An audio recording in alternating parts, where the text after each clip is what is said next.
Buenos días a todos. Gracias por estar aquí. Gracias a Rodrigo y a Lucía por estar aquí. Y vamos a dar inicio a este seminario sobre el Amoris Laetitia, pasado y presente. La mejor manera de introducirlo son unas palabras del Papa hace casi 2 años, cuando empezaba un congreso online sobre el año de la familia Amoris Laetitia. El Papa decía, pensando en que hace 5 años que se publicó la encíclica, por lo tanto ya tiene un periodo de vida tanto doctrinal como de movimiento dentro de la Iglesia, ver un poquito de análisis de lo que ha llevado hasta este momento y lo que espera, ¿no? Entonces el Papa decía, durante este quinquenio, Amoris Laetitia ha marcado el inicio de un camino que trata de impulsar un nuevo enfoque pastoral de la realidad de la familia. Un nuevo enfoque pastoral, o sea, cómo sirve la Iglesia a la realidad de la familia.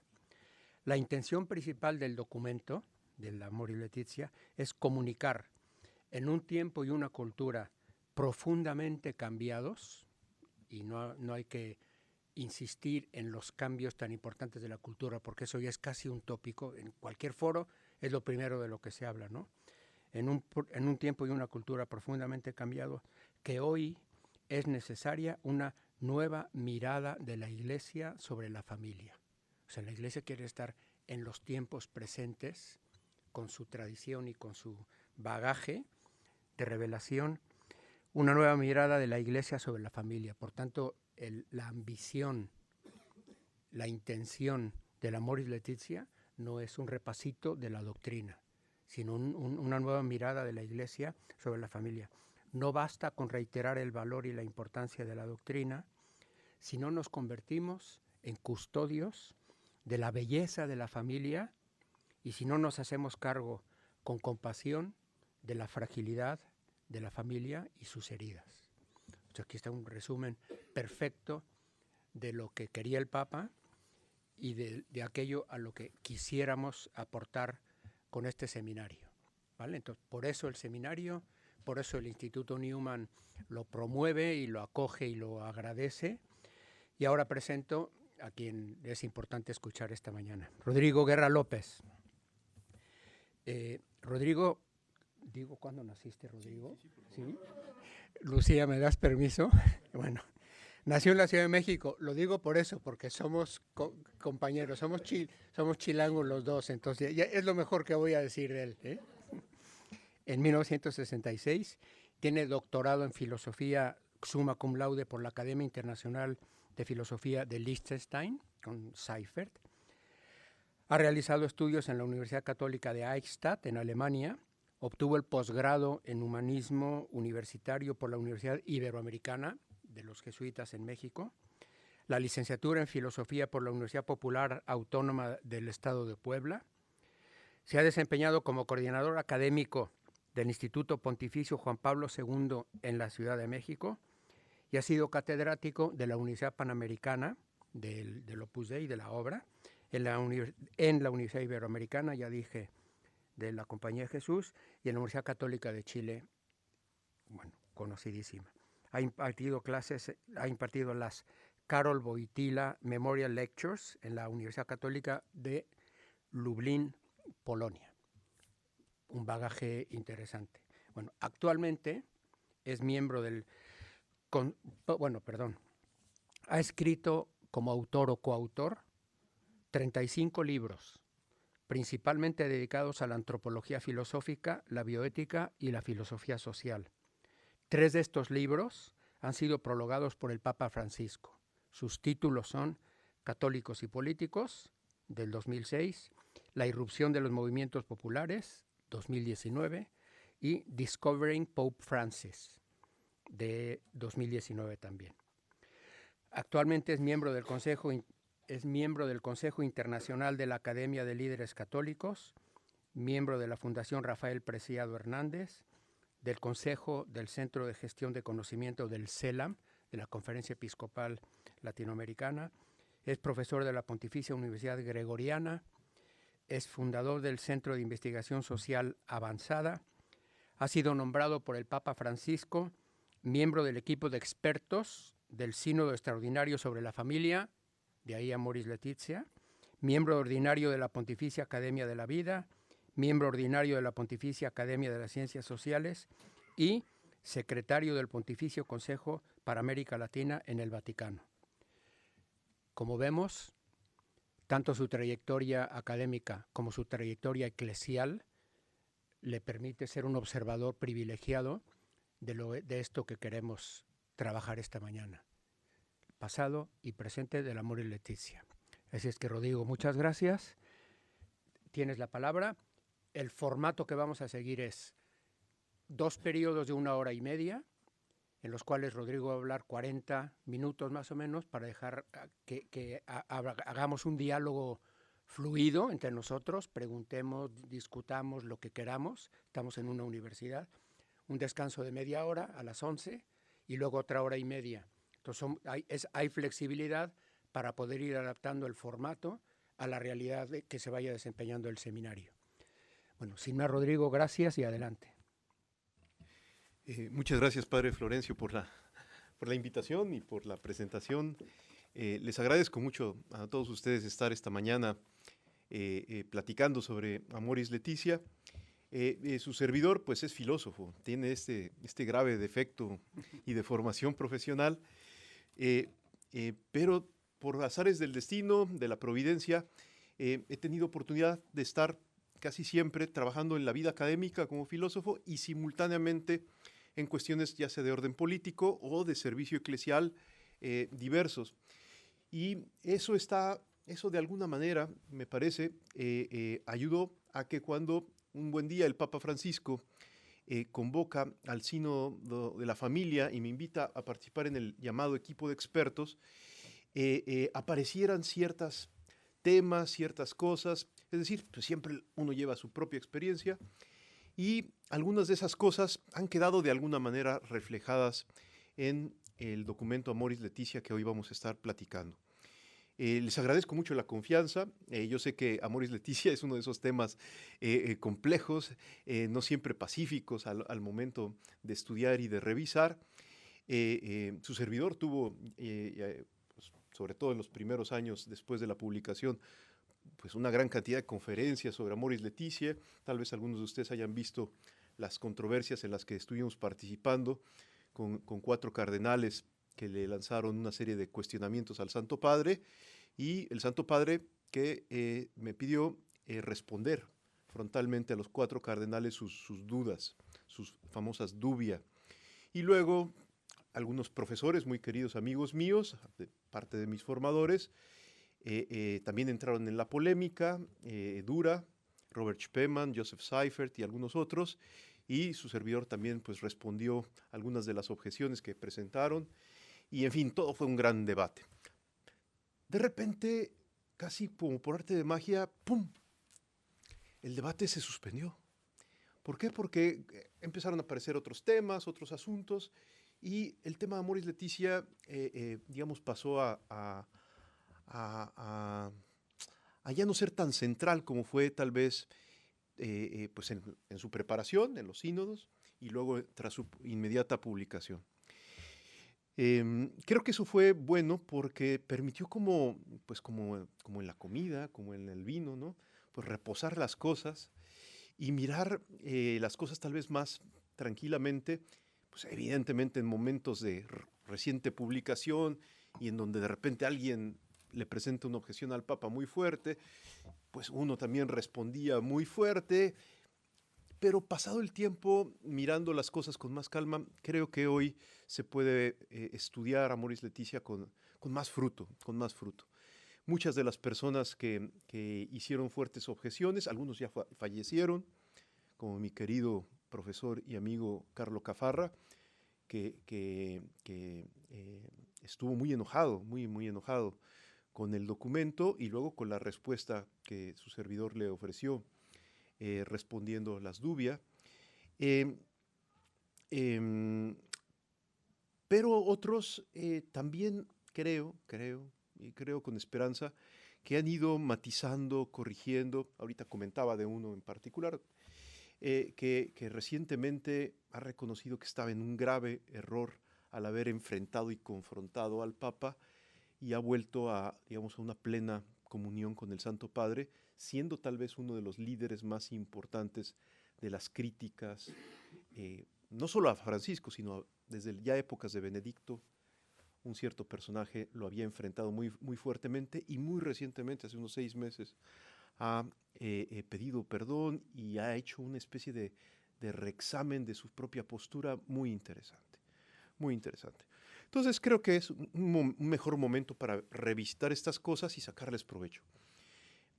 A la hora que me propusieron el tema, me dijeron primero pues habla del pasado y el presente, y luego en la segunda exposición del presente y del futuro, y pues trataremos de dividir así las cosas. Primero hablemos del pasado. Voy a irme casi al non serviam para hablar del pasado, ustedes disculpen, pero no tan lejos, pero sí voy a hacer tal vez un pequeño saltito hacia el pasado para explicar algo que tal vez pueda ser provechoso y que yo creo que nos da mayor perspectiva. Imagínense que estamos en 1955, en Polonia. Un joven sacerdote de repente es ordenado obispo, Karol Wojtyła, y él, aún siendo un joven obispo, sigue llevando a sus alumnos de doctorado en filosofía a campamentos en la montaña, en los montes Tatra, y en donde les reparte los borradores de una cosa que él está preparando que se llama amor y responsabilidad. Amor y responsabilidad. Y ahí con estos jóvenes, muchos de ellos novios, otros no eran novios, pero eran sus estudiantes, oye sus reacciones, sus comentarios, sus preguntas, va purificando el texto, y un buen día, en 1960, publica el libro Karol Wojtyła y le pide a un teólogo que le escriba el prólogo. Y oh sorpresa, el teólogo es el teólogo en aquel momento considerado la vanguardia del progresismo teológico en la Iglesia Católica. Y escribe este teólogo progresista, entre comillas, el prólogo, ¿no? Fue muy osado, muy osado. ¿Por qué? Porque Polonia es un país bastante conservador. En los años 50 y hacia 1960 lo era todavía más. En los mundos católicos había un gran cuidado en cuestiones doctrinales, etc. Pero este joven obispo le pide a Henri de Lubac escribir el prólogo de Amor y Responsabilidad.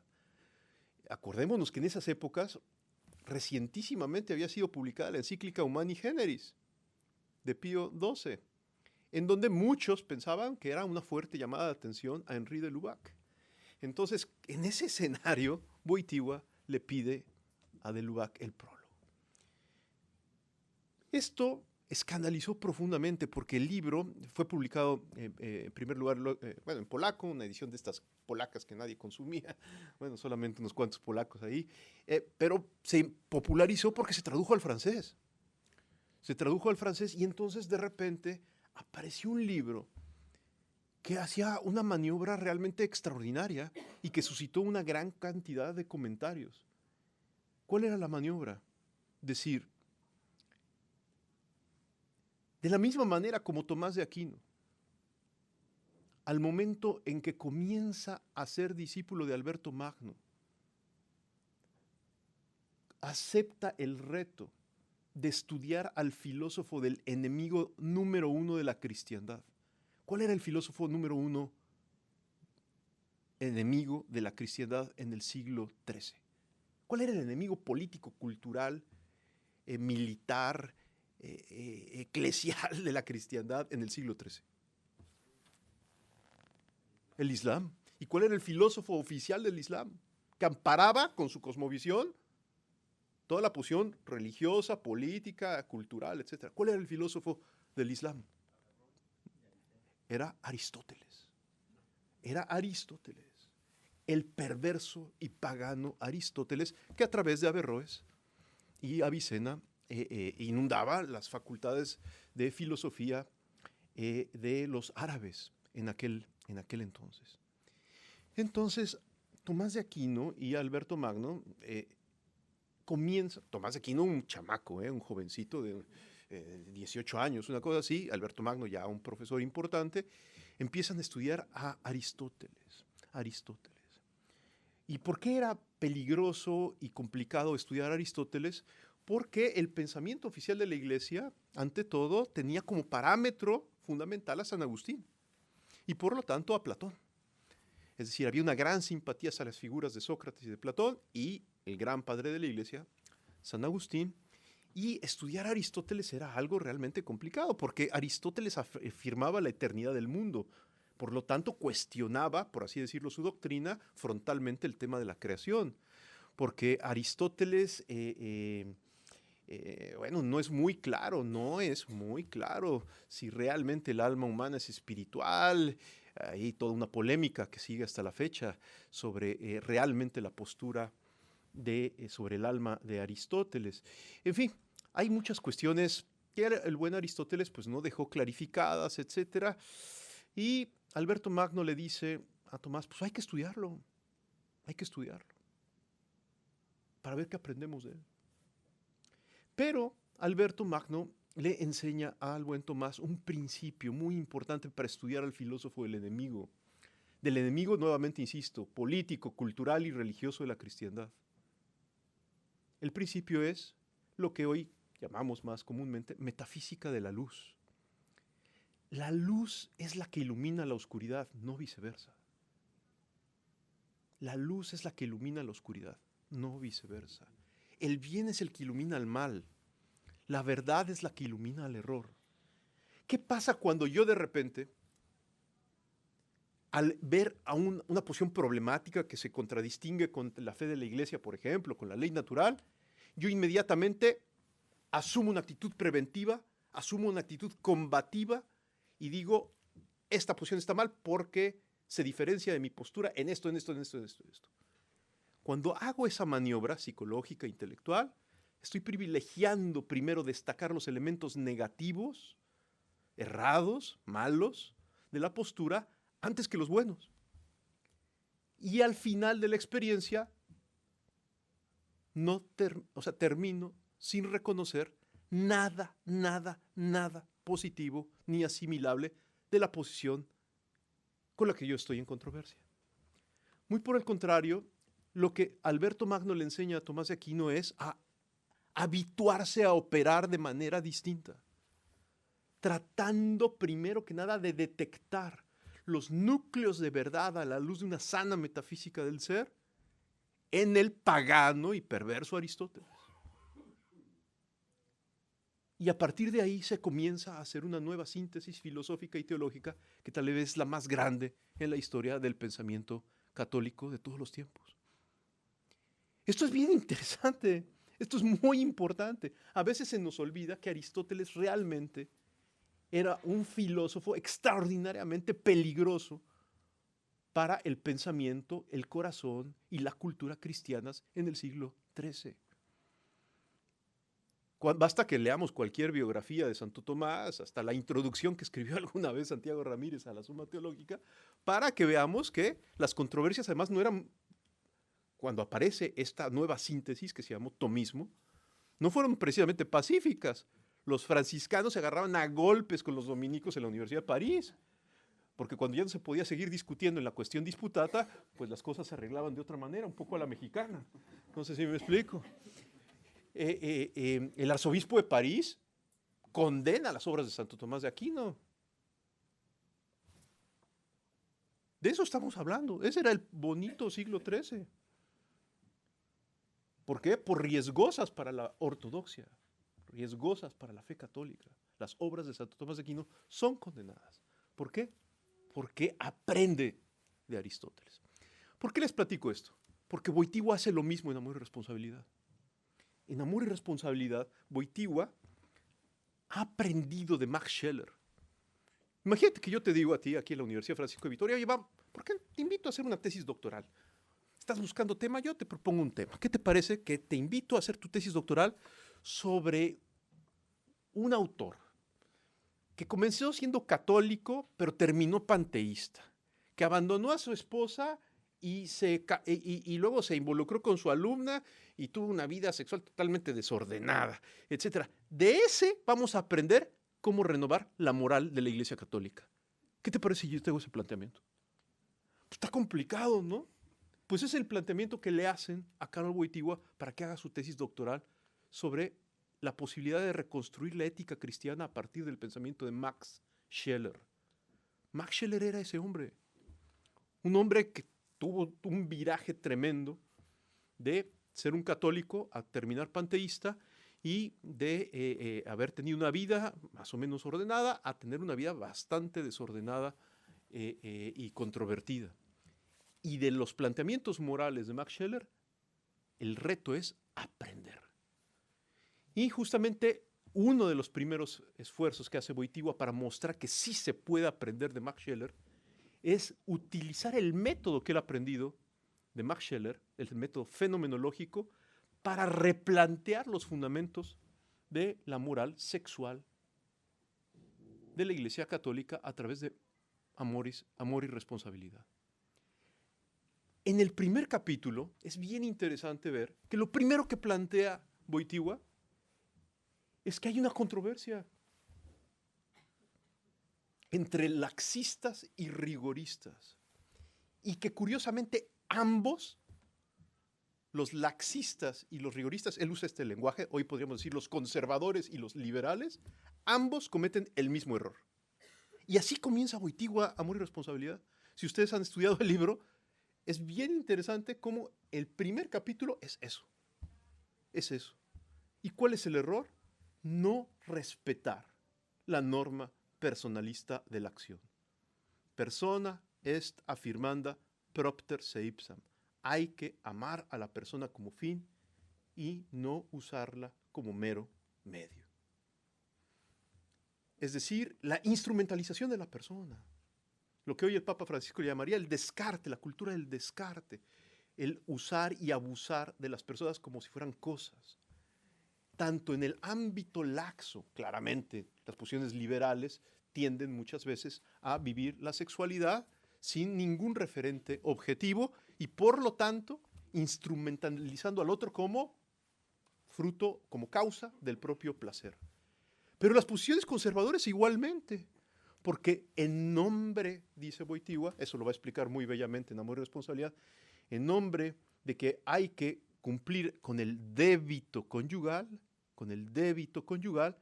muchas veces el esposo no respeta la dignidad de su esposa y termina la esposa siendo abusada sexualmente dentro del propio matrimonio. Entonces Wojtyła comienza así el planteamiento de amor y responsabilidad.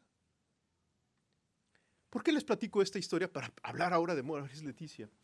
Porque estas historias que podríamos todavía un poco condimentar un poco más con más anécdotas y historias ahí aledañas, nos muestran cómo el pensamiento católico madura, cómo la filosofía y la teología perenne realmente maduran. Siempre ha existido una pluralidad de cosmovisiones y de posiciones filosóficas y teológicas en la Iglesia, siempre, siempre. Sin embargo, poco a poco las cosas se van decantando, se disciernen por el magisterio y va surgiendo un corpus cada vez más maduro, con una maduración lenta, pero gradual, que nos permite de repente decir, pues lo fundamental, por ejemplo, de la moral cristiana es esto. Acá hay otras polémicas, etcétera, a lo mejor hay algunos temas no esclarecidos, pero lo fundamental es esto. Esto se madura gradualmente, Pero la clave hermenéutica, desde el ángulo filosófico, que es muy importante siempre atender, es tratar de ver con un hábito mental estable, en la mente y en el corazón, primero el aspecto positivo que tiene la postura que tal vez me está cuestionando, desafiando, enfrentando. Y a la luz del descubrimiento de lo positivo, luego mirar los límites. La luz es la que ilumina la oscuridad. Este es un principio metafísico bien fuerte y bien importante. Cuando apagamos la luz de esta habitación, no entra un ser negro que lo invade todo, sino que la oscuridad, ¿qué es? ausencia de luz, realmente carencia. La oscuridad no es un nuevo tipo de ser que ingresa en la habitación, sino la oscuridad es verdaderamente vacío. Y como la nada, como el vacío, están vacíos, no pueden fungir como clave hermenéutica para interpretar la realidad. Al momento en que la Iglesia va enfrentando distintos escenarios, distintas circunstancias, distintos momentos históricos, el proceder así ha permitido que el magisterio, ya no digamos los teólogos, sino el magisterio vaya madurando. Cuando Juan Pablo II comienza a escribir sus catequesis sobre el cuerpo y el amor humano, justamente utilizando todo su bagaje intelectual que él traía en lo personal y además toda la riqueza del patrimonio eclesial, pues nos introduce en una sorpresa monumental que hoy conocemos como teología del cuerpo. Simplemente les destaco, piensen ustedes lo que sintieron algunos cuando oyeron que el Papa Juan Pablo II enseñaba. Por ejemplo, en el número 7, me parece, de Mulieris Dignitatem, y en las catequesis, por supuesto, sobre el cuerpo y el amor humano. Cuando enseñaba que el fundamento más fuerte, más decisivo de la imagen y semejanza con Dios, del hombre con Dios, es que Dios lo ha creado como varón y mujer. ¿Por qué? Porque todos, antes de Juan Pablo II, habíamos aprendido que el fundamento de la imagen y semejanza con Dios era, siguiendo a Santo Tomás de Aquino, la inteligencia y la voluntad libre. Nos parecemos, o sea, tenemos una cierta semejanza con Dios por la inteligencia y la voluntad, y ahora el Papa Juan Pablo pone el énfasis en la relación estructural del varón a la mujer y de la mujer al varón, mostrando que eso es todavía más fuerte y más decisivo, más decisivo. Ahorita no nos vamos a detener en ese punto, simplemente esta incursión que hace Juan Pablo II destruye la doctrina anterior, ¿no? Realmente lo que enseña Santo Tomás sobre la imagen y semejanza con Dios y San Agustín es verdadero, pero profundiza de una nueva manera, releyendo la Sagrada Escritura y descubriendo algo que siempre ha estado en el depósito de la fe, pero que ahora podemos decir como tenemos, Dios nos ha provisto de más herramientas para poderlo explorar mejor y sacarle mayor provecho. Y es que cuando en el relato del Génesis se explica la creación del ser humano, Dios crea al hombre como varón y mujer para que el hombre no esté solo. Y en este juego de palabras, que en hebreo es ish, isha, etc., se va poco a poco explicando que en el fondo la creación es del varón-mujer. Y que la vocación del varón es estar al costado de su mujer y la mujer al costado del varón, etc. Y que en esa comunión de personas se refleja de una manera más decisiva la imagen y semejanza con Dios. Esto claramente a alguien que haya caído en la trampa, porque los hubo, ¿no?, de creer que Santo Tomás era la última palabra en materia de imagen y semejanza con Dios, el escuchar esto, pues fue un shock. No sé si me explico. De hecho, muchos profesores en la Universidad Católica de Lublin, sobre todo seguidores de Tien Gilson y de cierto tomismo existencial en su momento, cuestionaron las obras filosóficas y las incursiones teológicas de Karol Wojtyła cuando era profesor.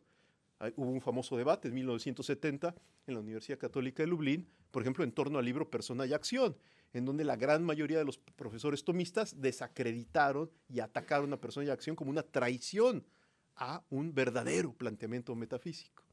Hoy, pasados los años y con más pausa, sabemos, al contrario, que Persona y Acción es una fuerte reflexión filosófica de una antropología renovada que no elimina a Santo Tomás de Aquino en ningún sentido, pero que permite profundizar estructuras antropológicas que Santo Tomás de Aquino, que se murió a los 54 años, pues no le dio tiempo a su vida para poderlas explorar, ¿no?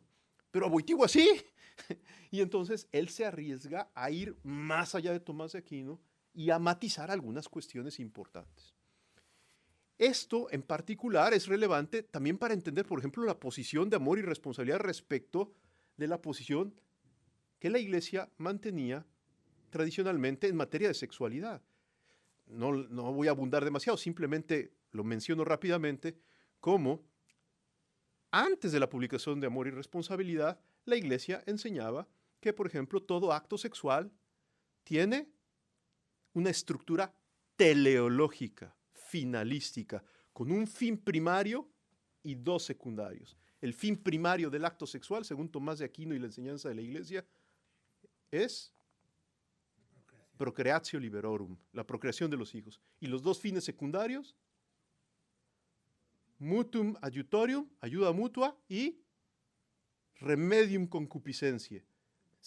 El acto conyugal es legítimo porque es remedio para la concupiscencia. Y entonces Wojtyła, justamente en 1960, y en el periodo del 60 al 70, escribe un conjunto de ensayos importantes para decir, este planteamiento es sumamente imperfecto y de hecho se presta a graves errores en el orden moral. El planteamiento de Santo Tomás. Y es cuando Wojtyła propone el acto conyugal no tiene, lo más importante para comprender su naturaleza y su normatividad es descubrir, es estudiarlo semióticamente, tratando de descubrir que es un lenguaje no verbal, que está cargado de significados, en donde hay dos principales, el significado unitivo y procreativo, que no deben de ser separados. Ninguno tiene primacía sobre el otro, sino que el significado unitivo y procreativo se deben de mantener, y a la hora de afirmarse unidos, hay una norma, eso sí, moral, que debe de juzgar el modo de realizar la unidad de estos dos significados. Esa norma moral fundamental es la norma personalista de la acción, el mandamiento del amor, en el fondo, ¿no? La norma personalista de la acción. Que es el planteamiento de amor y responsabilidad, como ustedes saben, pasó en parte a la encíclica Humane Vitae y se corrige la doctrina de Santo Tomás de Aquino sobre los fines del acto conyugal. ¿El acto conyugal tiene fines? Sí, pero hay una manera más profunda que un análisis teleológico de estudiarlo, que es a través de un análisis semiótico, fenomenológico semiótico, como el que hace Wojtyła y luego Paulo VI en Humane Vitae. Y eso hoy permite entonces tener un planteamiento más robusto y evitar alguna serie de cuestiones en la moral más íntima de los esposos que eran odiosísimas, ¿no? La más común, un poco la comenté, es cuando de repente el marido llegaba con la esposa y le decía, pues hoy toca, oye, pero no, fíjate que me siento indispuesto, tengo dolor de cabeza, cualquier cosa, pues hoy toca, porque me voy a ir de viaje, entonces hoy toca. Pues claro que no, y no toca, no sé si me explico. Porque la forma humana de tener vida sexual activa jamás debe prescindir de el respeto radical a la dignidad de la persona humana, que implica respeto a toda su estructura psicológica, física, orgánica, etc. No sé si me explico. En fin, no abundo más. Ahora sí ya entramos a estas cosas más nuestras. Con esta premisa, que espero que nos haya ambientado un poquito de que sí es posible profundizar, ampliar, actualizar, poner al día la moral de la Iglesia Católica, y que ese es el camino que se ha seguido a lo largo de estos 20 siglos, sí es posible. ¿Cuál es el paso que el Papa Francisco está dando en el momento actual? El 1 de marzo de 2014, el Papa convoca a un consistorio de cardenales. Consistorio es una reunión en donde nada más se reúnen los cardenales. Normalmente ahí les hace algún tipo de consulta, normalmente ahí se le da la bienvenida a los nuevos cardenales, y ahí, en pleno consistorio de cardenales, le pide a uno de ellos que había sido elegido por Juan Pablo II, miembro de la Curia Romana, y luego ratificado por Benedicto XVI también como miembro de la Curia, al cardenal Walter Kasper, ya viejito, ya emérito, le pide a Walter Kasper que presente una reflexión sobre la necesidad de replantear, de actualizar los temas relativos al matrimonio y a la familia en la Iglesia. Es bien interesante lo que pasó a nivel de prensa. Ahora sí, esto no es doctrinal, esto es de prensa. Porque en el momento en el que la gente sabe, se entera de que Walter Casper está siendo invitado a dar esta como lección magistral frente a todos los cardenales, inmediatamente la prensa comenta que seguramente Walter Casper va a ser una especie de alegato progresista para desarmar el matrimonio, la sexualidad humana, etc. Les leo lo que dijo Walter Casper. El núcleo de su intervención es es textual, 1 de marzo de 2014. Escuchen. Todos sabemos que la cuestión de los matrimonios de personas divorciadas y vueltas a casar es un problema complejo y espinoso. ¿Qué puede hacer la Iglesia en estas situaciones? No puede proponer una solución distinta o contraria a las palabras de Jesús. La indisolubilidad de un matrimonio sacramental y la imposibilidad de un nuevo matrimonio durante la vida del otro cónyuge forman parte de la tradición de la fe vinculante de la Iglesia, que no puede ser abandonada o disuelta, basándose en una comprensión superficial de la misericordia a bajo precio. La pregunta es, por tanto, ¿cómo puede corresponder la Iglesia a este binomio indisoluble de fidelidad y misericordia de Dios en su acción pastoral respecto a los divorciados vueltos a casar con rito civil? Fin de la cita. El discurso de Walter Casper, lo pueden consultar, está en vatican.va, es un alegato a favor de la indisolubilidad del matrimonio. Con todo y que aparece en su contenido completo, el mismo día en que es pronunciado, empezaron a aparecer voces diciendo, cuidado, aquí hay algo que se está planteando mal. ¿Cómo es posible que el Papa Francisco haya invitado al peligroso Walter Casper a hacer este planteamiento frente a los cardenales? Los que leímos el discurso dijimos, ¿pero qué no leyeron el texto? El texto es un alegato a favor de la indisolubilidad matrimonial. Y es más, es un alegato a que habrá que hacer algo, pero cuidando siempre mantener la enseñanza de Jesús sobre el matrimonio, que es indisoluble, y la misericordia, por supuesto, de Dios, pero sin cuestionar jamás la indisolubilidad. Entonces, el Papa responde a esta intervención de Walter Casper diciéndole, también está el texto de su respuesta del Papa, quiero agradecerle porque encontré profunda teología y también un pensamiento sereno en teología. Es agradable leer teología serena. Encontré lo que San Ignacio nos decía, ese sensus ecclesiae, el amor a la Madre Iglesia. Me hizo bien y se me ocurrió una idea, pero disculpe eminencia si lo avergüenzo. La idea es, esto es hacer teología de rodillas. Gracias. En la historia, ustedes pueden revisar, muy pocas veces un papa ha alabado en vida a un teólogo. Y esta es una de esas pocas veces.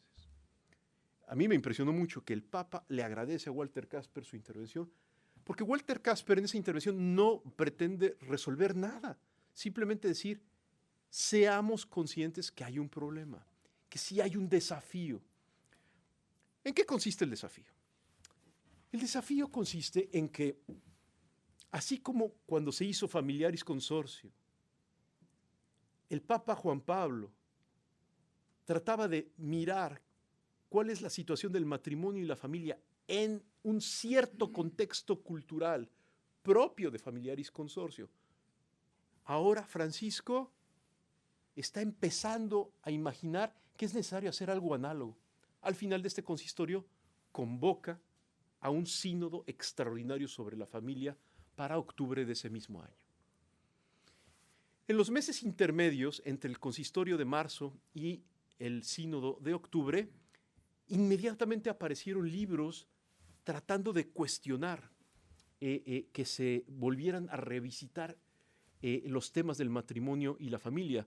Aquí, por ejemplo, tengo en mi pantalla el libro, por ejemplo, de Juan José Peresova y Stefan Kampowski, que se llamó Il Vangelo della Famiglia nel dibattito sinodale oltre la proposta del cardinal Casper, en donde trataban de mostrar, tanto Peresova como Kampowski, que el cardenal Casper estaba subrepticiamente intentando introducir una agenda liberal para modificar la enseñanza moral de la Iglesia Católica.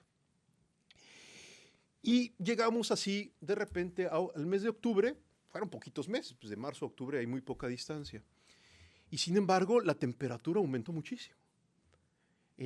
Cuando llegamos a Roma, todos ya sabíamos, todos, sobre todo el equipo de expertos, sabíamos de que había una gran tensión, que había una gran incomodidad, porque mi queridísimo amigo Livio Melina, no había sido invitado como experto a el sínodo, sino que quien había ocupado el lugar de ser del experto, el equipo de expertos éramos 10 personas, cada uno tenía un cierto rol, y quien había sido invitado para ocupar el rol, digámoslo así, del experto en cuestiones de moral, era un mexicanito que se llamaba Rodrigo Guerra.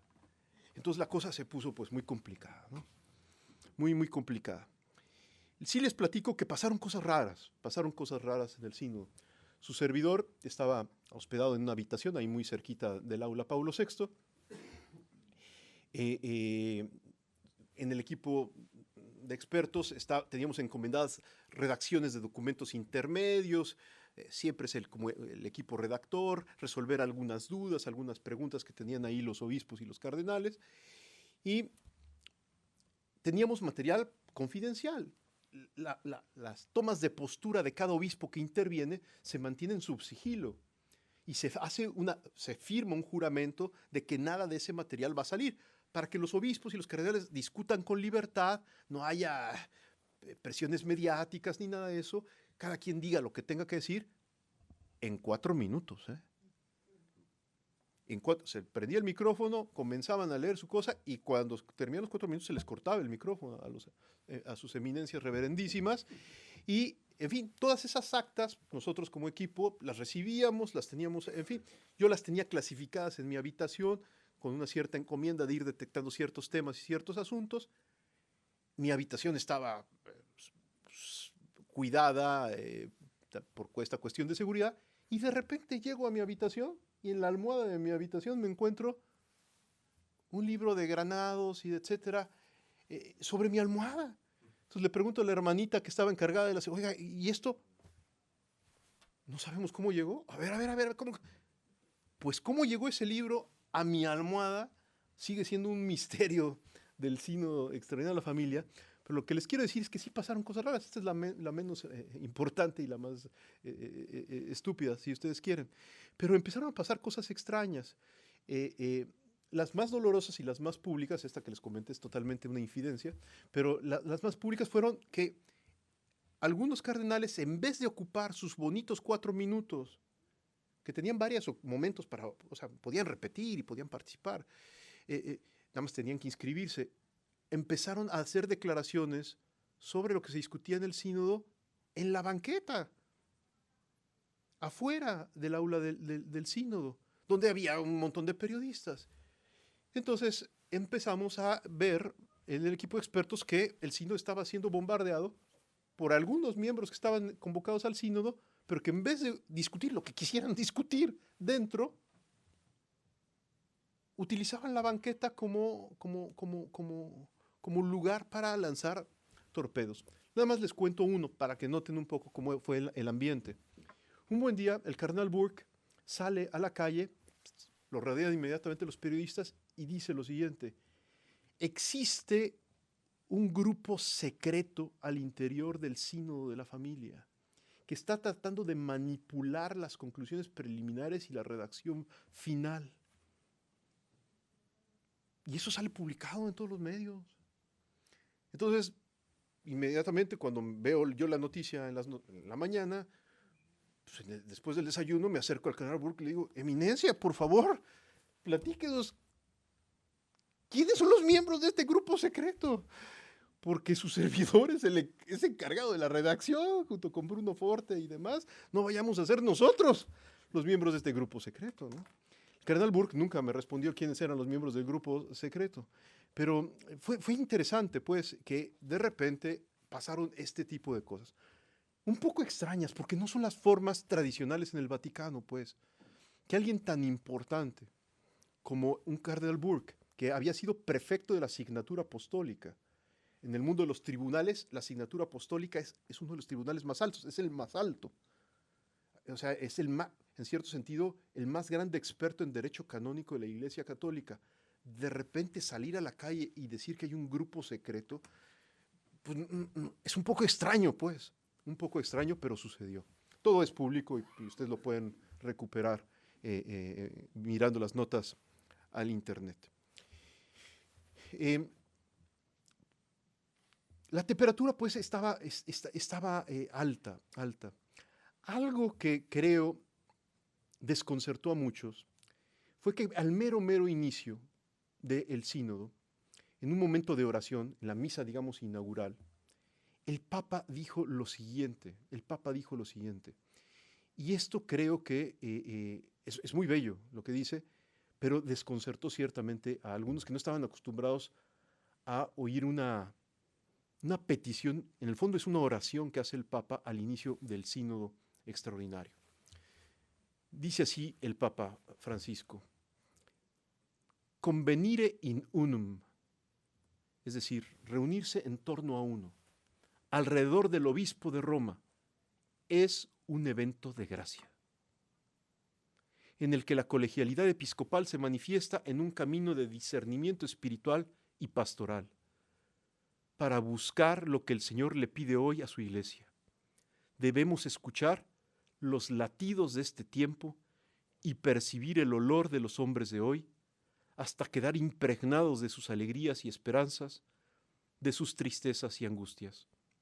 Entonces sabremos proponer con credibilidad la buena noticia sobre la familia. Al Espíritu Santo pidámosle, para los padres sinodales, ante todo el don de la escucha. Escuchar a Dios hasta escuchar con Él el grito del pueblo.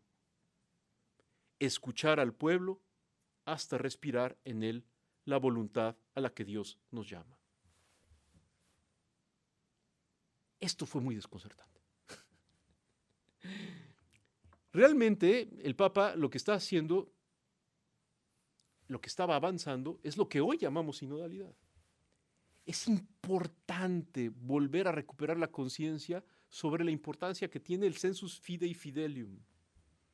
El sentido de la fe, no de un grupito, no de unos alborotadores, no de una campaña marketing, sino cuando uno escucha globalmente al pueblo de Dios, que es pluriforme, que no es homogéneo, etc.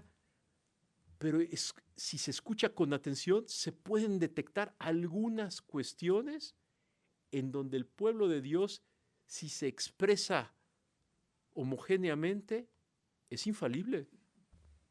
Acordémonos la doctrina del Concilio Vaticano I, sobre la infalibilidad de la Iglesia y de el pueblo de Dios.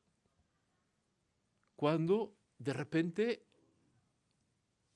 aunque no haya sido declarado algo de manera formal por parte del magisterio o de la jerarquía, de repente el pueblo de Dios dice, es que la Virgen es inmaculada. Y entonces, escuchando eso, vendrá luego un momento posterior en donde algo que se ha sostenido por siglos como verdad católica y en donde hay razones, además teológicas, por supuesto, para sostenerlo, por ejemplo, puede ser declarado dogma, como es el dogma de la Inmaculada Concepción.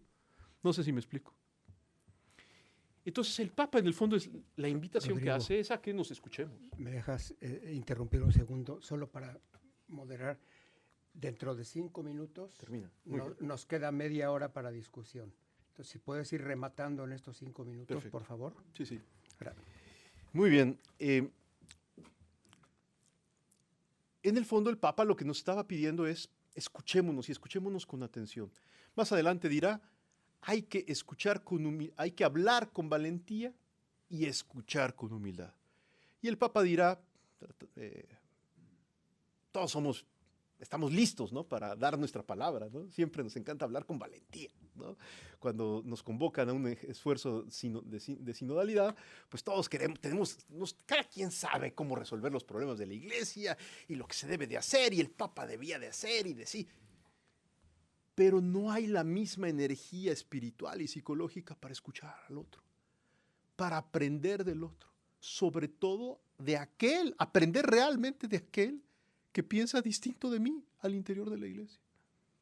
Entonces el Papa aquí, en el fondo, estaba empezando a introducir esto. Todavía no estaba convocado el sínodo de la sinodalidad, todavía no había nada de esto. Esto fue el año 2014. Ciertamente desconcertó mucho y tal vez esta fue una de las razones por las que algunos estaban particularmente nerviosones en el sínodo. Ya para ir cerrando, simplemente les platico que al finalizar el sínodo, el Papa tiene un discurso de clausura, que también es muy bello y es muy importante para entender a Amoris Laetitia adecuadamente. El Papa dice en su discurso de clausura, cuidado con 5 tentaciones. El Papa ha visto todo lo que se armó en la prensa, los ataques desde fuera. Bueno, les platico una anécdota personal. Su servidor de repente un día ve que ya los ataques están muy fuertes, yo estoy viendo cómo se están haciendo grupitos, estoy preocupado. Entonces me meto en el elevador con el Santo Padre y en el transcurso de que estábamos arriba y bajamos ahí al lobby del Aula Paulo VI, le digo, Santo Padre, oye, perdón, pero nos conocimos hace muchos años, el Santo Padre, su servidor tiene las irreverencias de, casi siempre le hablo de tú, entonces ustedes perdonen, pero le digo, Santo Padre, ¿ya te fijaste que cómo están estas cosas y estos grupos y mira y nos están torpedeando y en fin, y yo haciéndole el análisis político al Papa, hágame usted el favor, ¿no? Y el Papa nada más me sonríe y en ese momento le digo, oye, ¿cómo puedes estar tan tranquilo en medio de este circo? Así yo le dije al Papa. Y entonces el Papa me agarra del brazo así y me dice, oye, a ti te hace falta mucha vida de oración, ¿verdad? Ese comentario, en aquel contexto, me cimbró, yo creo, para toda la vida. Porque, o sea, me fue cayendo el 20, no crean que rápido, fue un proceso gradual. Me di cuenta, en el fondo, qué fácil es, hasta estos servicios y este asunto del sínodo y no sé qué, mirarlo con una mente mundana, bien mundana. Yo viendo los ataques y las controversias y viviendo personalmente todas estas tensiones, en fin, empecé sin darme cuenta a analizar todo en clave de grupos de poder. Y yo estúpidamente queriendo decirle al Santo Padre, fíjate cómo está el escenario y a ver ahora sí que cómo reaccionamos estratégicamente para defendernos. Y el Papa lo que me dice es, o sea, yo veía a algunos cardenales ya medios dormidos en las sesiones del sínodo, cansados, pues fueron muchos días ahí encerrados y además en esas sillitas tan incómodas de la nueva aula del sínodo que son terribles. Y el Papa era el único que siempre estaba despierto, anotando, tomando nota de todo, atentísimo. No faltó a ninguna sesión. En las pausas café, Juan Pablo II, Benedicto XVI en los sínodos se iban a sus habitaciones a descansar. Aquí el Papa estaba y se formaba en la fila para pedir una taza de café, para agarrar un bizcochito, una cosa así. No sé si me explico. El Papa estaba metido con toda su energía y toda su atención en todo momento. Y ese hombre me dice, oye, pues, lo que pasa es que tú no rezas, hermano.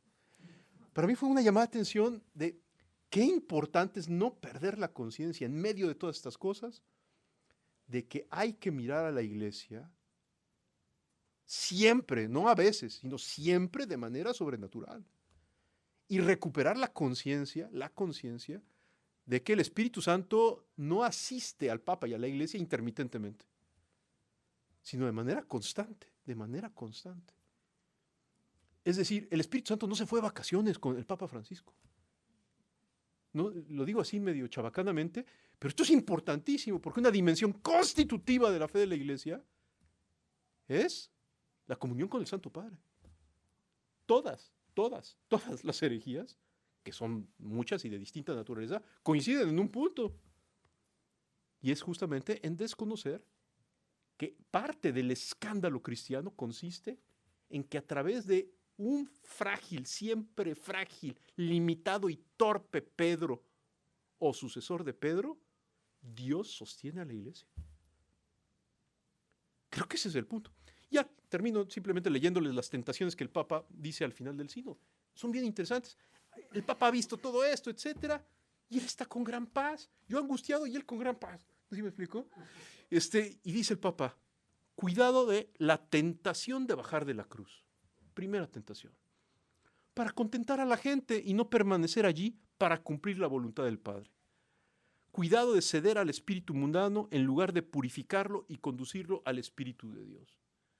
O sea, primera tentación, cuidado con la mundanidad, con una mirada mundana como la mía, ¿no? Como la mía politiquera, mal, ¿no? De facción, de partido, partisana.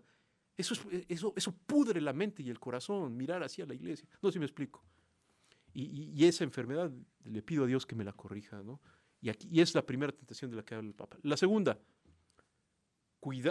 la segunda tentación, dice, es descuidar el depositum fidei, considerándose no custodios, sino propietarios o dueños. O por otra parte, la tentación de descuidar la realidad, utilizando una lengua minuciosa y un lenguaje pulido para decir muchas cosas y no decir nada. Es echar rollo, lo que decimos los mexicanos, echar rollo. Los llamaban bizantinismos, creo, a estas cosas, dice el Papa. Tercera tentación. Queridos hermanos y hermanas, las tentaciones no nos deben ni asustar ni desconcertar, y ni siquiera desalentar, porque ningún discípulo es más grande que su maestro. Por lo tanto, si Jesús fue tentado y además llamado Belcebú, sus discípulos no deben esperarse un trato mejor. La tentación del endurecimiento hostil, es decir, el querer cerrarse dentro de lo escrito y no dejarse sorprender por Dios, por el Dios de las sorpresas, dentro de la ley, dentro de la certeza de lo que conocemos y no de lo que debemos aún aprender y alcanzar. Desde los tiempos de Jesús es la tentación de los celotas, de los escrupulosos, de los diligentes y de los así llamados hoy tradicionalistas y también de los intelectuales. Entonces ahí nos hizo pomada a todo el equipo de expertos, porque ahí todos teníamos ahí actitud de grandes señores intelectuales, ¿no?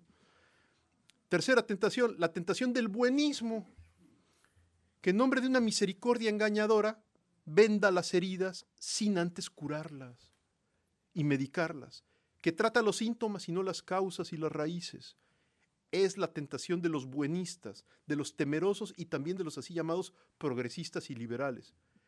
Y finalmente, la tentación de transformar la piedra en pan para romper un ayuno largo, pesado y doloroso.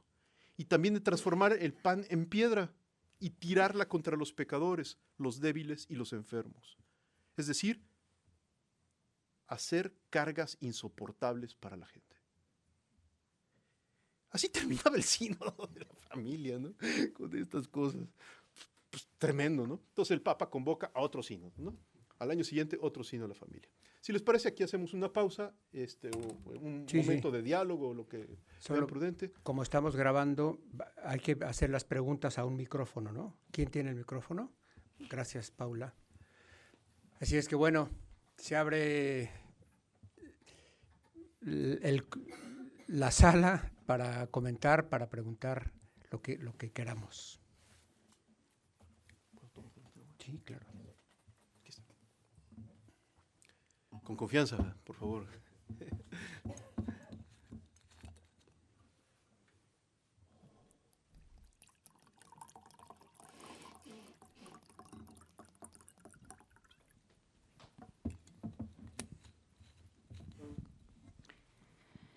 Buenos días. Sobre todo, muchísimas gracias, pues me está aportando mucha luz. Mi pregunta no va concreto sobre Amoris Laetitia, pero va sobre una situación que está pasando ahora mismo similar, yo creo que en la Iglesia, que es con el tema de los ODS, la JMJ y la falta de comunión que está habiendo en estos momentos. No sé qué opina. Es un tema un poco distinto, sí. Pero ya gracias a Dios el nuncio aquí en España me hizo favor de, Perdón, Rodrigo, de responder. O sea, es un tema distinto. Tratemos de ceñirnos al tema. Pero adelante con la respuesta. Nada más comento que el nuncio apenas hace 8 días, una cosa así, se le pidió exponer justamente todo el tema de los objetivos para el desarrollo y no sé qué.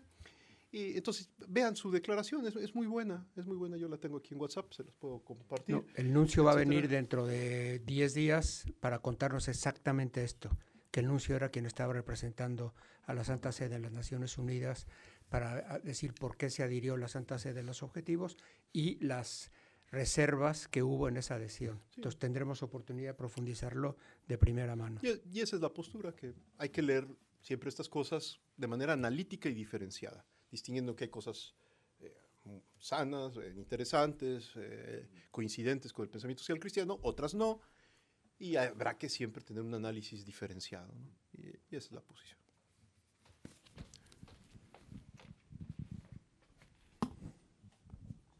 Muchísimas gracias, Rodrigo, por esta presentación interesantísima de alguien que ha vivido todo este proceso y que está compartiéndolo con mucha generosidad y con mucha valentía y que nos ilumina mucho. Yo tengo una pregunta muy concreta y es a la luz de algunas de las referencias que se han hecho a los libros que aparecieron misteriosamente en esa habitación. Capítulo 8 del Amoris Laetitia. Ese fue uno de los temas más contenciosos y una herida que no ha sanado. Y además hay mucha siempre atribución de nombres y quiero rehuir porque estoy absolutamente de acuerdo con tu última confesión sobre que esto se reza y esta teología es una teología que hay que hacer de rodillas, pero eso generó muchísima polémica, muchísimo ruido, muchas heridas todavía abiertas. ¿Qué hay de todo eso? ¿Qué hay de esas interpretaciones sobre el capítulo 8 que tratan de demostrar que no es solamente un documento o no es eminentemente pastoral, sino que también trata de modificar algunos puntos fundamentales de la teología sobre el matrimonio? Sí, bueno, en fin, pensaba platicar un poco más ya del contenido de Amoris Laetitia en el segundo momento, simplemente como adelanto, porque este es uno de los temas más polémicos, si no es que el más polémico. La famosa nota 351 y todas estas cosas, ¿no? El canon 950, en fin. El asunto es así. ¿Cómo lo puedo explicar rápidamente? Algunas personas, desde mi punto de vista, esto lo compartimos mucho, Schönborn, Buttiglione y su servidor, que nos reunimos en Viena justamente para analizar un poco el escenario y ver cómo debíamos proceder para responder las dudas. Lo respondo de varias maneras. Una primera es, para los que estén familiarizados con Tomás de Aquino, va esta primera intento de respuesta. Había una cierta presentación de la moral católica, sobre todo siguiendo a Santo Tomás, parcial. Hay manuales de teología morales grandes, muy grandes, que sin embargo atienden nada más. O sea, sostienen que la moral católica es algo así como lo que sucede entre la conciencia y la ley natural. Es todo el mundo de los absolutos morales, todo este tema. Pero lo que sucede de la conciencia hacia la decisión práctico-práctica, con toda la cuestión del juicio prudencial, no aparece en los manuales. O sea, es como agarrar a Santo Tomás y cortarlo por la mitad, ¿no? De la cintura para arriba, ¿no? Oye, pero también estaba la otra parte del tomismo. Sí, pero esta no, porque esta se puede prestar a confusión. Oye, pero también en Santo Tomás. Algo ha pasado así. ¿Por qué? Porque la respuesta que preparamos, creo más la de Buttiglione y la de su servidor que la de Schönborn, pero en fin, los tres, no apelamos a ningún tipo de teología posmoderna o algo así para mostrar que la posición de Amoris Laetitia no es ningún cambio de doctrina, sino que esta es la enseñanza de la Iglesia de siempre. Más aún, esta es la enseñanza del Concilio de Trento. ¿A qué me refiero? A que desde chiquitos, tú y yo y todos, estudiamos la doctrina del Concilio de Trento, tal vez sin darnos cuenta en el catecismo, ¿no? Cuando de repente tocamos el tema del pecado mortal. El pecado mortal. Para que haya pecado mortal se requieren que en simultáneo se den 3 condiciones, ¿de acuerdo? Materia grave, pleno conocimiento y deliberado consentimiento. 3 cosas. Esto es el pecado mortal. Situación objetiva de pecado es otra cosa. Es la consideración canónica de una conducta habitual contraria a la enseñanza del Evangelio y a la ley natural. En otras palabras, para entender esto, hay que tener bien clara la distinción entre ética y derecho. La ética y derecho tienen un mismo fundamento. Prius ethicum et prius juridicum convertuntur. El fundamento de los principios de la moral y del derecho es el mismo, pero se despliegan en dos ámbitos formales distintos. Lo propio del derecho es la exterioridad. Cualquier persona que sabe derecho sabe que el moralista y el jurista miran una misma conducta, pero desde dos objetos formales distintos. El jurista desde la exterioridad, mientras que el pastor, por ejemplo, el pastor sí trata o toma muy en cuenta la intención, etc., una serie de cuestiones que se dan en el ámbito subjetivo. La expresión pecado grave o situación objetiva de pecado grave es un término canónico que está del lado del derecho. La situación pecado mortal está del lado de la moral. Pecado mortal está del lado de la moral. Ambos son lo mismo. Me decía Gonzalo Miranda, él fue uno de los que me mandó objeciones a Amoris Laetitia al principio, ¿no? ¿Cómo es posible que el pecado grave es lo mismo que el pecado mortal? No hay distinción. En efecto, no hay distinción materialmente. La materia grave del pecado mortal es a lo que se refiere la situación objetiva de pecado grave. Es lo mismo, pero hay distinción formal. ¿Esta es una nueva doctrina del Papa? No, perdón, pero este es el ABC de los... O sea, tu primera clase en introducción al derecho, pues seguramente te enseñan la distinción entre moral y derecho y de dónde a dónde va la moral y de dónde a dónde va el derecho. Y como una cosa, una misma acción puede ser juzgada desde dos objetos formales distintos. Entonces, claro que pecado mortal y pecado grave son lo mismo, materialiter, pero formaliter no. Por eso, todo pecado mortal es una situación objetiva de pecado grave. Pero no toda situación objetiva de pecado grave, por definición, es pecado mortal. Puede ser que una conducta gravemente desordenada, en este caso concreto, la persona tenga ciertos atenuantes. Por ejemplo, por falta de pleno conocimiento o deliberado consentimiento, que es la doctrina del Concilio de Trento. Entonces, ¿cómo se resuelve? No todas, pero la gran mayoría de las objeciones de Amoris Laetitia. ¿Pueden o no pueden los divorciados vueltos a casarse, acercarse a la Eucaristía? Canon 950 dice que no se pueden acercar a la Eucaristía porque están en situación objetiva de pecado grave. En efecto, el derecho canónico para eso está, para normar a nivel disciplinar ciertas conductas, y cualquiera que haya estudiado iba a decir el condenado canon, pero no es condenado. El canon sabe que es una cuestión disciplinar para evitar escándalo. Por eso, pues ya de una vez pongo un ejemplo que pensaba decir más al rato. Voy a poner un ejemplo que no es de divorciados vueltos a casar ni nada, pero que ilustra mucho la cuestión. Imagínense aquí el padre, que es padre, que está celebrando misa de domingo en su parroquia, ¿no? Lleno de gente, en un pequeño pueblo, a lo mejor allá en, no sé, en Veracruz o no sé, en algún pequeño pueblo, y es la misa de domingo llena de gente. Y de repente, pues en ese pequeño pueblo hay un prostíbulo, ¿no? Y todos saben quién es la prostituta del pueblo, ¿no? Y de repente la prostituta del pueblo se forma en la fila para comulgar. ¿Se le debe o no se le debe dar la comunión?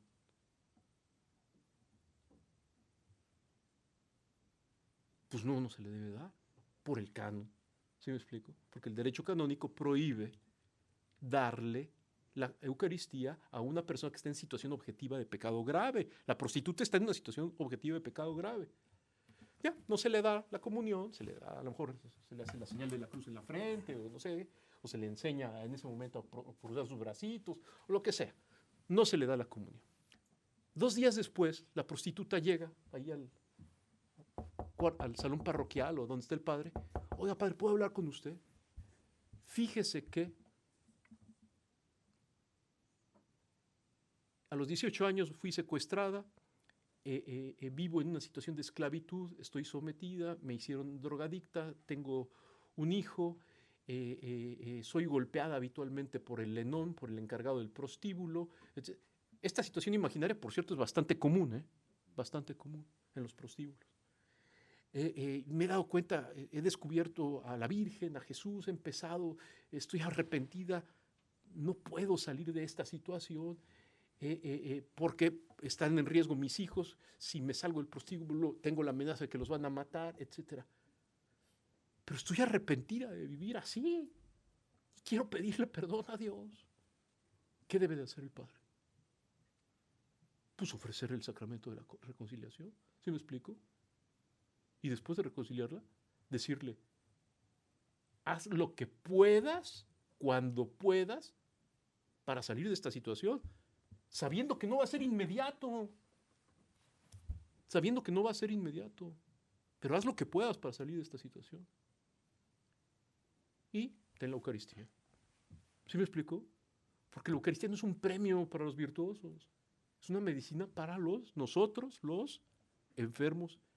Si se entiende este ejemplo, que no tiene nada que ver con divorciados vueltos a casar, ustedes medítenlo. Si se entiende bien este ejemplo, el capítulo 8 queda esclarecido.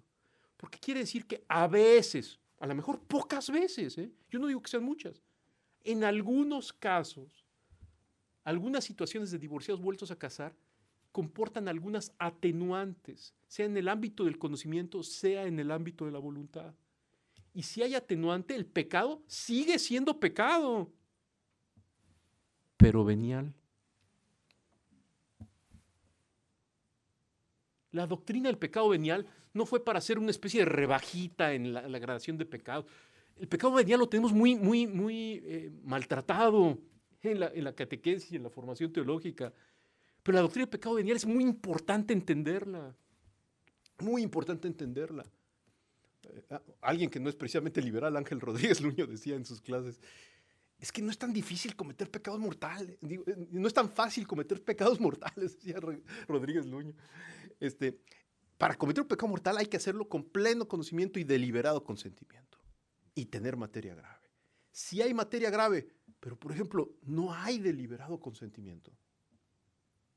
Imagínense, pareja de divorciados vueltos a casar, nunca han estado realmente cerca de la fe, ni de la iglesia, ni nada, pero uno de ellos, tal vez ella, se empieza a acercar al Reino Christi, empieza a conocer a Jesús, empieza a acercarse a la vida de fe. Su esposo no, sigue pues, así medio liberal y medio crítico a la iglesia, etc. De repente llegan con el padre, esta buena mujer que se está reencontrando con la fe. Pues, ¿qué debe hacer el padre? Pues comprender lo mejor posible la situación y ofrecer un itinerario. Un itinerario que a lo mejor va a durar años, ¿no? No va a ser instantáneo. Un itinerario para que ella vaya acercándose más y más en su circunstancia a vivir cerca de Cristo, y a lo mejor en un cierto momento, si ella tiene relaciones sexuales, idealmente ya estaría dispuesta a no tenerlas, pero su esposo se las exige, etcétera, y está divorciada, vuelta a casar, a lo mejor tiene un atenuante suficiente para que se le pueda administrar primero la reconciliación y eventualmente la Eucaristía. No sé si me explico. Claro, ese discernimiento se hace caso por caso y cuidando no hacer chabacanadas. No sé si me explico. Y a lo mejor esta no es una solución para todos, es una solución para ciertos casos donde haya realmente atenuantes, ¿no? Pero bueno, lo platicamos ahorita más, con más elementos en la siguiente sesión.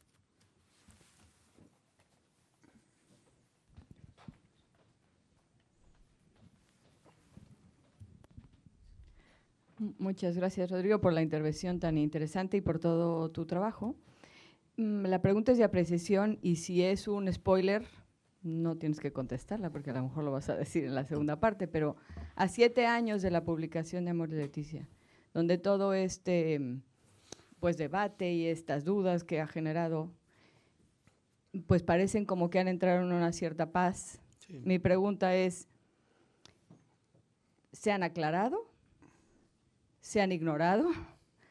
¿Cuál es el estatus en realidad de la jerarquía eclesial, pero también del pueblo de Dios a tu juicio, Sí, sí. sobre lo que ha pasado ahí, porque a lo mejor estamos en una paz, pero más bien barata, que lo que hemos hecho es ignorar el documento, o en realidad se ha ido digiriendo, ¿no?, adecuadamente y, insisto, si es un spoiler, no lo tienes que decir, pero Sí, no. ¿qué pasa después de 7 años cuando ya no estamos en pleno, ¿no?, en pleno... Sí, ahorita lo platicamos más en la segunda sección. La situación no es homogénea. Hay zonas en donde se está trabajando para asimilar bien Amor y Leticia. El caso más público y conocido es toda la región de Buenos Aires. Todos los obispos de la región de Buenos Aires hicieron un instructivo para sus sacerdotes sobre cómo afrontar el tema de Amoris Leticia, con orientaciones muy concretitas. Hicieron un documento, es chiquitito, tienen como 4 cuartillas de extensión, muy bien hecho. Se lo enviaron al Papa para informarle, y el Papa curiosamente les responde diciéndoles: esta es la auténtica interpretación de Amoris Leticia. Inmediatamente algunas personitas, incluido el cardenal Müller, dijeron: no, pues es una carta privada del Papa, no tiene ningún valor el que el Papa les haya respondido a los obispos de la provincia de Buenos Aires. Y Víctor Manuel Fernández y su servidor, pues le pedimos al Papa que para que no tuviera dudas del cardenal Müller, se publicara en la Acta Apostólica Sedis un rescripto firmado por el secretario de Estado diciendo que esa carta privada es verdadero magisterio ordinario de la Iglesia y que nadie puede cuestionar su autoridad en la respuesta, diciendo que esa es la interpretación adecuada. Entonces ahí hay un bonito caso de implementación. En Chicago también se han hecho esfuerzos. Aquí en España, Javier Martínez, Osoro han hecho cosas, creo que muy, muy, muy adecuadas para formar a sus sacerdotes, pero lo que sí es un hecho es que hay un enorme déficit de formación en teología moral en la Iglesia Católica, no por Amoris Leticia, sino general. El momento posmoderno lo estamos viviendo todos, ¿no? En los ámbitos progresistas no se estudia, en los ámbitos conservadores tampoco, ¿no? El otro día platicaba con el Santo Padre, le decía: es que es chistoso, le digo, los que defienden la misa en latín no saben latín, defienden la tradición y nunca han estudiado a Santo Tomás, ¿no? Los invitas a un debate de metafísica y no asisten. Entonces, pues, es el momento posmoderno, tanto de los ambientes progresistas como de los conservadores, en donde hay un déficit, hay un pensamiento débil que está inundándolo todo, acompañado de tomas de postura exteriores, pero en el fondo progresistas y conservadores, creo.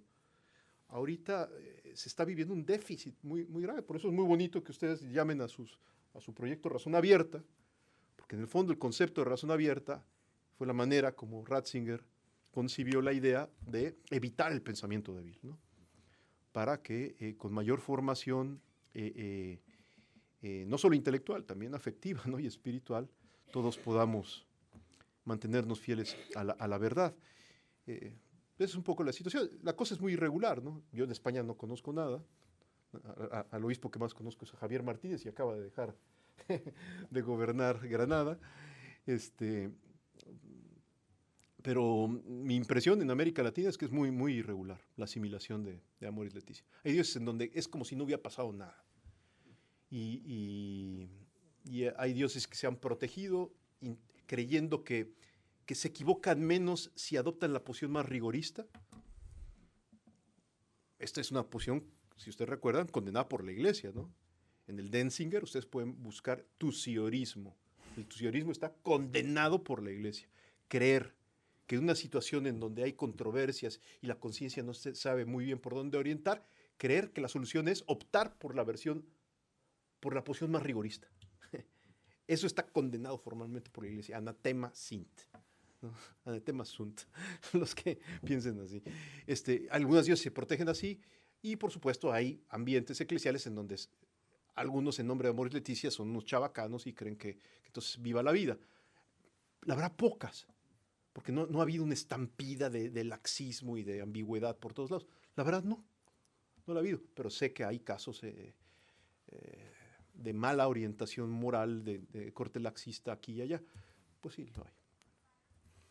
Rodrigo, gracias. Hacemos un receso. Sí, media horita, Son prácticamente las 11, 11:30 nos vemos aquí, sabiendo que vamos a entrar un poco más en el tema doctrinal de la encíclica y las dificultades, aunque ya hemos tenido un pequeño avance.